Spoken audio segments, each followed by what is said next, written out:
This podcast is sponsored by Murgitroyd, intellectual property attorneys.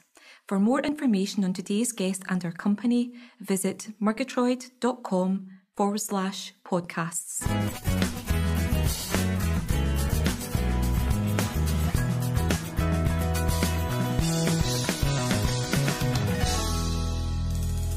Welcome to the fourth season of Murgitroyd's Innovation Talks podcast. We're delighted you've joined us. If you have any questions, you can email us at innovation.talks@murgitroyd.com or via @Murgitroyd on Twitter. And please remember to subscribe so you don't miss any future episodes. So let's go straight into today's podcast. Hello there, good afternoon. I'm Catherine Bonner, Director Patents and Office Lead here in Murgitroyd Southampton office. I'm really pleased to be joined today by Mark Earnshaw, Director Patents. Hi Mark.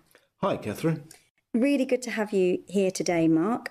Today we're going to discuss the topic, what a client should look for in an IP advisor. This is, I think, really important for our clients, SMEs or larger clients, and you have a wealth of experience, Mark, having advised individuals, SMEs, multi-internationals in all our areas of IP. So can I ask you, what should a client look for in an IP advisor? Thanks, Catherine.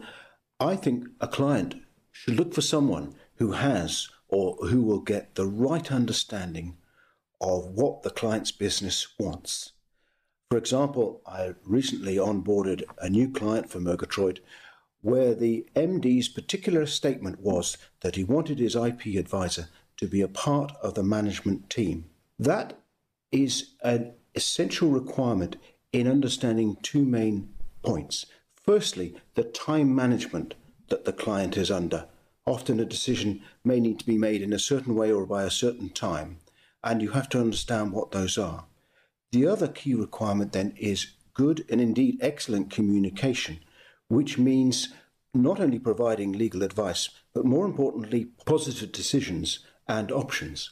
Yes, of course. And that would need to lead to? Not really putting across only long verbose legal recommendations, but shortening those to something that a businessman and a business decider needs to work on directly. Yes, and that they can base their next decisions on, or next actions, next investments.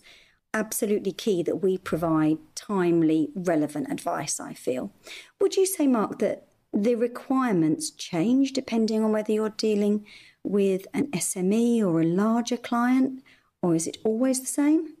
No, I think the requirement of the size of the organisation is important. For larger clients, it's often asking what exactly do you need from your IP advisor to help you with your next checkpoint or your next management decision. Quite often these can be key performance indicators that are set up internally in larger clients. For smaller clients, I think it's more a question of understanding how the client is going to generate revenue, because that revenue is therefore going to be what is going to pay for the IP advice both now and in the future.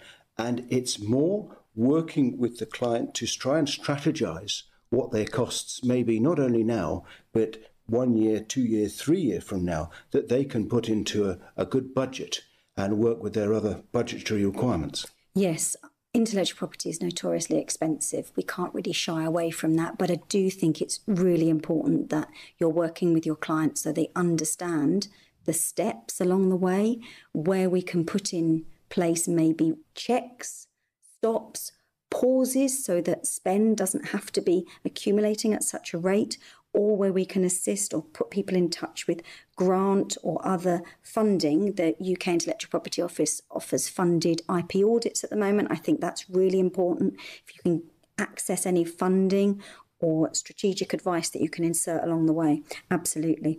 And the large multinationals, when they are working with you as their IP advisor, Mark, is that just you, or is that more of a team-based approach? It would be usually more of a team-based approach where they have requirements that are beyond the individual. And my primary role then is, as well as learning what their business wants, is to be the key liaison person for them, to find the right technical expertise within Murgitroyd. We have 80 or 90 attorneys now working for us, and to match that expertise with what the client wants and to make sure that liaison works as smoothly as possible. Yes, I've worked with a number of different teams within Murgitroyd, as you say, for larger clients. And it's great to work across offices. And for the clients, I think that gives them a better service, a better structure.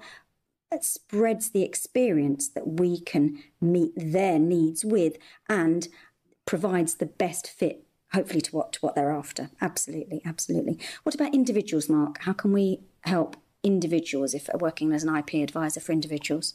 I think, Catherine, for individuals, one of the key things that the client should look for is experience and being able to know the pros and cons of the different types of intellectual property laws that there are and how they have worked in the past. In particular, there are plenty of theoretical arguments for why, for example, non-disclosure agreements may be the right thing to put in place.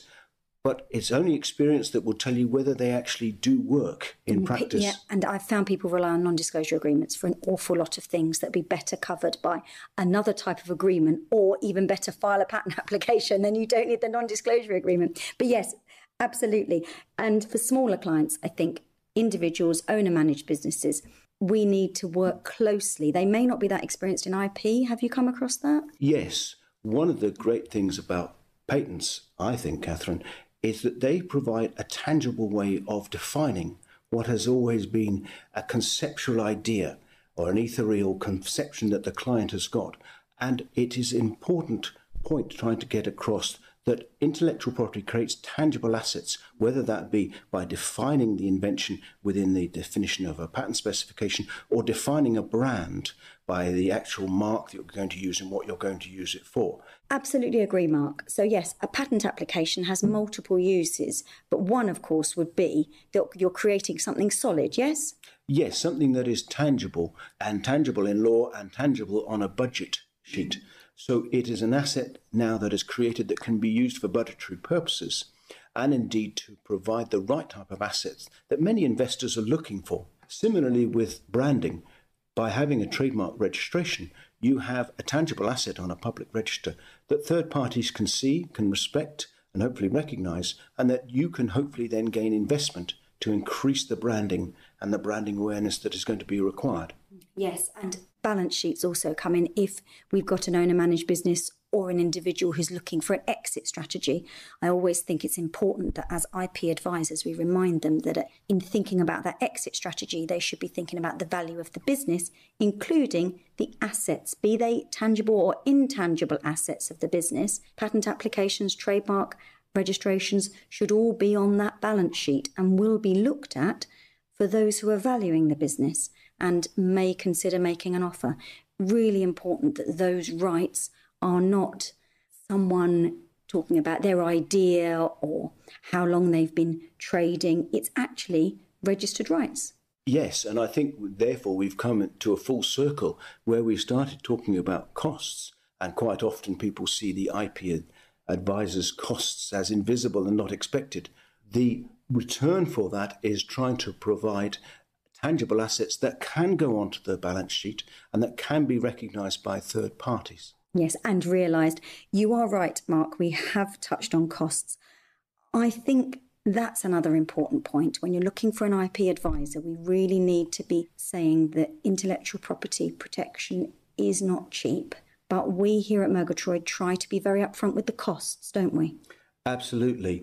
It is a key requirement to discuss costs up front and indeed to try and then see if we can budget for year 1, year 2, year 3.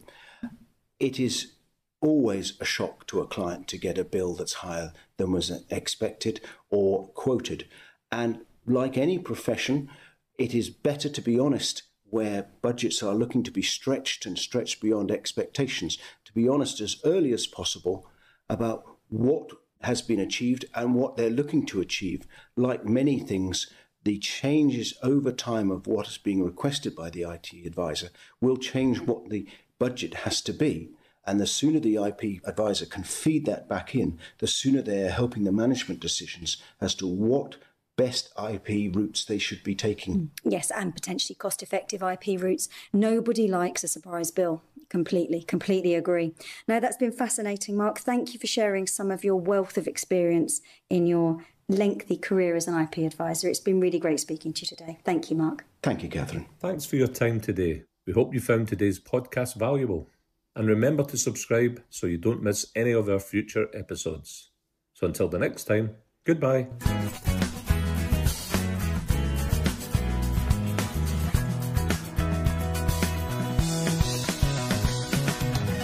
Our business is founded on trust and collaboration. The subjects we choose for our podcasts are topical and informative. We are always looking for suggestions for new topics for discussion, so if there's an area of IP that you're keen to understand better, please drop us a line at innovation.talks@murgitroyd.com.